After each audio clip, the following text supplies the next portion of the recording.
राधा वल्लभ श्री हरिवंश। महाराज जी, आपके चरणों में कोटि कोटि प्रणाम। महाराज जी, जब भी मैं पढ़ने की कोशिश करता हूँ तो मेरा मन एकाग्रचित नहीं हो पाता। मन में कुछ और चलता रहता है, पढ़ाई में मन ही नहीं लगता। मेहनत करने के बाद भी सफलता नहीं मिल रही। महाराज जी, कृपया आप मार्गदर्शन करें। उद्देश्य ठीक हो जाएगा तो मन लगेगा। उद्देश्य हमारा गलत है। अभी पढ़ाई उद्देश्य नहीं। अगर ठीक से उद्देश्य बन जाए पढ़ाई का तो कैसी बात है। उद्देश्य में बहुत बड़ी बात है। हर कष्ट सहते हुए अपने उद्देश्य की पूर्ति में कदम नहीं लड़खड़ाते जिसका उद्देश्य बन जाता है। उद्देश्य बन जाए तो ब्रह्मचारी हो, उद्देश्य ठीक हो, एक बार पढ़ लोगे, 1000 वर्ष अगर जीवित रह कभी भी पूछ लो बात आ जाएगी। अब नाना प्रकार की क्रियाओं से ब्रह्मचर्य का नाश करें, अपने उद्देश्य का नाश करें। तो यही बातें होती जो आप कह रहे हैं। अच्छा न पढ़े, व्याकरण नहीं पढ़े, शास्त्री नहीं पढ़े, कहीं दूसरी जगह ऐसे नहीं गए कि बैठ के सत्संग सुन के और सीख के बोल रहे, भगवद आश्रित हो जाओ। अब आप खुद समझना हमारी बात। आप खुद अपना नाश कर रहे हैं। ब्रह्मचर्य का नाश, वीर का नाश, जीवन का नाश है। ब्रह्मचर्य अगर सही है, आपने किसी तरह इधर उधर, तो ये प्रश्न ही नहीं रहेगा। जिधर दृष्टि डालोगे उधर जय होती चली जाएगी। आजकल के बच्चे, नौजवान इसको मनोरंजन समझते हैं और उनको सलाह भी ऐसी मिलती है। हम जैसे बोल रहे हैं ब्रह्मचर्य के लिए, डॉक्टर और आपको सांसारिक प्रोत्साहन देने वाले वो आपको सलाह देंगे। हमें तो अंग्रेजी का शब्द नहीं याद है। फ्रस्ट्रेशन। हाँ, अब यही जो स्टेशन कह रहे हैं। गाड़ी स्टेशन से अलग कर दो तो बोले तुम बहुत शांत हो जाओगे और फिर अपने काम में देखो। कैसा उपदेश दिया जा रहा है कि वो तो ये जो कमियां है ना, ये कोई भूत नहीं है जैसे लोग कहते हैं ना, पता नहीं कौन ऐसा, कुछ नहीं, गंदी आदतें इन पर संयम लाओ। आप समझे, स्वीकार करते हो हमारी बात कि इसमें आपको संशय है? हाँ, तो आप देखो, हम आज ही सत्संग में बोल रहे थे, हमारे रक्त का स्वभाव है ऐसे जैसे कट जाए ना, उसका स्वभाव थोड़ी देर में गाढ़ा होने की कोशिश करेगा। यदि कहीं फ्लो वाली नस कट गई तब तो आपको वहाँ डॉक्टरी की जरूरत है। अगर ऐसे कहीं त्वचा में ऐसे, तो उसका स्वभाव गाढ़ा हो जाना, वो थोड़ी ही देर में वो अपने आप को बांध लेगा, क्योंकि रक्त का एक स्वभाव होता है। अगर वो बाहर किसी तरह भी आया तो ठंडा होकर गाढ़ा हो जाएगा, वो रोक लेगा। इसकी आखिरी परिणति है वीर्य। वो स्वयं से नहीं निकलता, वो इससे भी गाढ़ी वस्तु है, वो घर्षण से निकलता है। अगर आप उसको गर्म न करें चिंतन के द्वारा, क्रिया के द्वारा, तो नहीं निकलेगा। और जब हम उसको, तो फिर वो जीवन को नष्ट। प्राय इस पर बच्चे ध्यान ही नहीं देते कि ये कोई मार्ग नहीं है। और परिणाम क्या होता है कि वो संसार में, जिसे डिप्रेशन कहते हैं, मानसिक रोग से ग्रसित हो जाते हैं, क्योंकि इसका परिणाम यही है। या तो आपको प्रमाद और आलस्य युक्त होकर समाज से अलग पड़ा रहना पड़ेगा, या फिर आखिरी आत्महत्या कर ले, ऐसी सलाह आपका मन देगा, ऐसी स्थिति में पहुंचा देगा। इसलिए हमें लगता है जब तक ब्याह न हो तब तक ब्रह्मचर्य से, और ब्याह भी हो जाए तो संयम से। ये जीवनी शक्ति है, एक दूसरे के साथ खिलवाड़ नहीं करना चाहिए। पढ़ाई लिखाई वो कैसे तुम्हें बताए, अभी आप छेड़ना मत।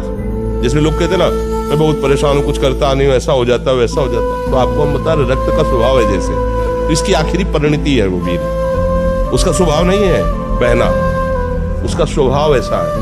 उसको जब तक ताप नहीं लगेगा तब तक वो बाहर नहीं हो सकता। आपने गलत अभ्यास किया, माना 2-4 महीने 5 महीने वो अपने अभ्यासवश पतित होगा, लेकिन आप छोड़िए, उसका चिंतन छोड़िए, उसकी क्रिया छोड़िए, अपने आप हो सकता है। जैसे रक्त है, आप 1 महीने में देना शुरू करो,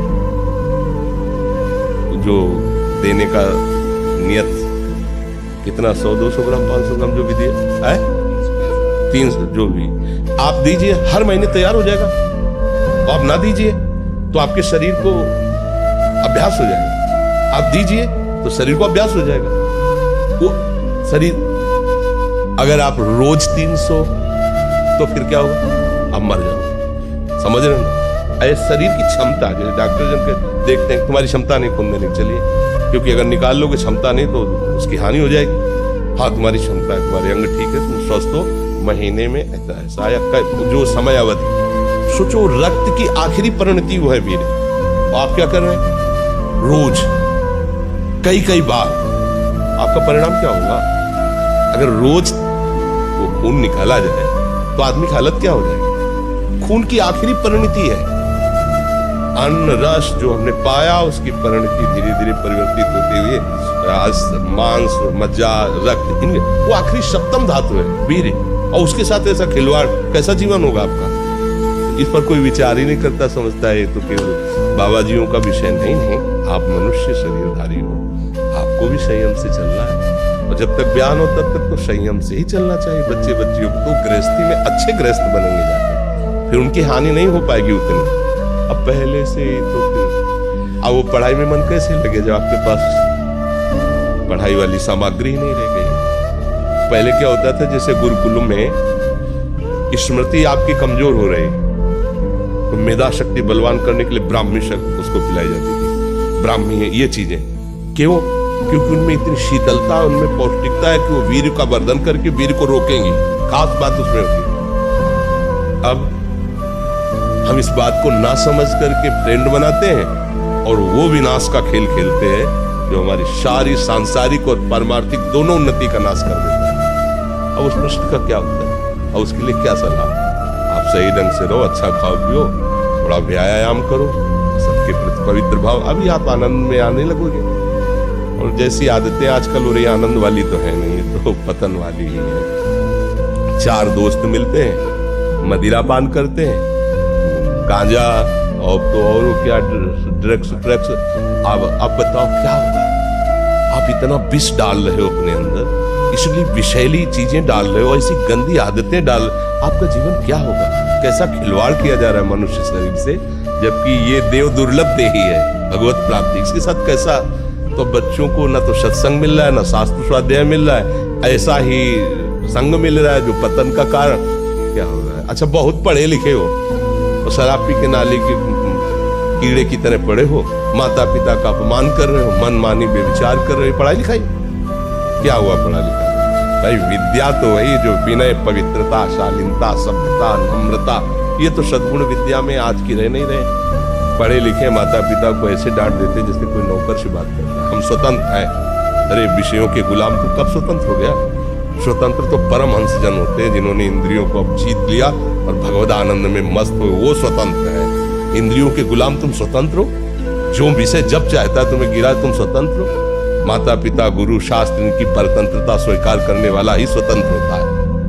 ये मनमानी आचरण जो आजकल समाज में विस्तृत हो रहे हैं ना, ये पतन, अशांति और पाप का कारण बनते हैं, जो बहुत हानिकारक है। तो बच्चा सावधानी से रहो, जो बचा है उसको संभाल लो। जीवन जब से ज्ञान हो जाए तब से अपने को संभाल ले।